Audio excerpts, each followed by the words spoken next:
You're lying in your bed. The dull whirring of your air conditioner is the only thing separating you from total silence.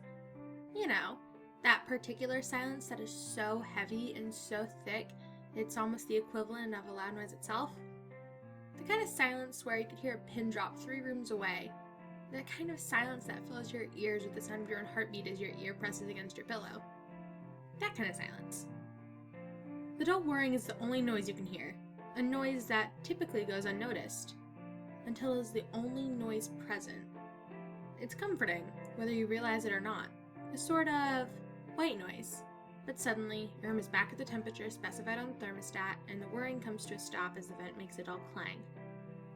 To your misfortune, you are not yet asleep, and the silence sets in. You should be comforted by the knowledge that you can hear anything and everything in your surroundings, making up for the lack of vision provided by the darkness. But you aren't. It's this very environment that sets you on edge. Causes your heart to beat a bit faster, makes your body tense without explanation, and that makes you very aware when you are not alone. But you are alone, right?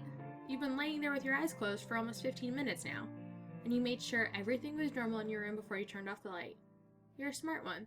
All of those Facebook quizzes you took have just reinforced what you already know. If you were in a horror movie, you'd survive until the end. You've even made a carefully laid out plan of what you would do in any of the situations you read about on creepypasta.com. But that stuff is just nonsense anyway, right? You aren't scared, or at least that's what you keep telling yourself. But wait, what was that? Was that the rustling of fabric? But you didn't shift in your bed, or make any movement. Did you make that noise? No, you couldn't have. You're paralyzed in your bed, stiff with an unease that was not present until these very moments. You must have imagined it. You must have. You roll over to face the wall, out of sight, out of mind. If there's something in the room with you, it will just have to accept the fact that you are much too tired to deal with it at the moment. You're still stricken with uneasiness as you hear the rustling again. This time, the rustling is accompanied by a soft thud on the ground. Your heart seizes in your chest. Did you really just hear that?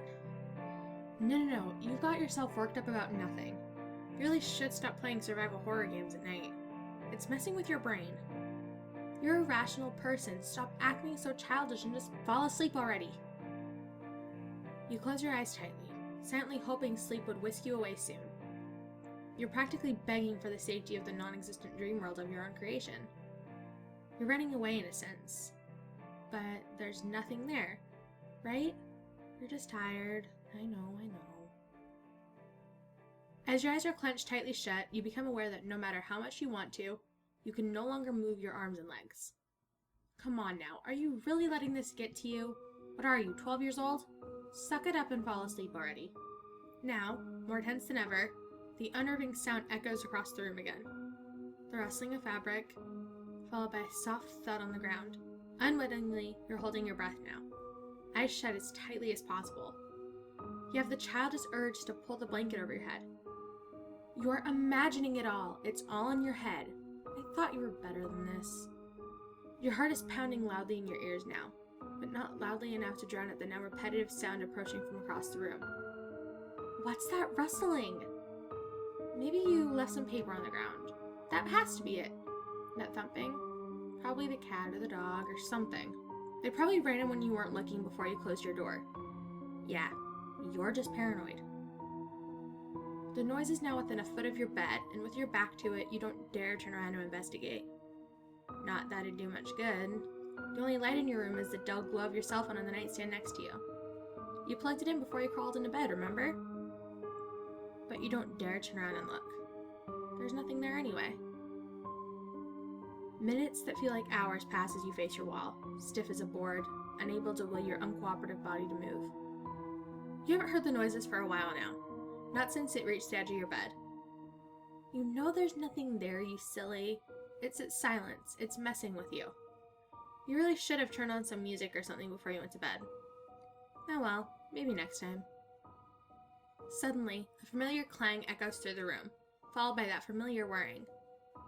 You exhale deeply, your body relaxing as you are flooded with relief. Thank God that's over. Now you can finally sleep in peace. Silence was really getting to you. You roll over and open your eyes to check the time on your lit cell phone. It must have been at least an hour since you first went to bed. You're greeted face to face with his ear-to-ear grin. Dimly lit sockets where eyes once rested stare intently at you. Ah, I see you're still awake.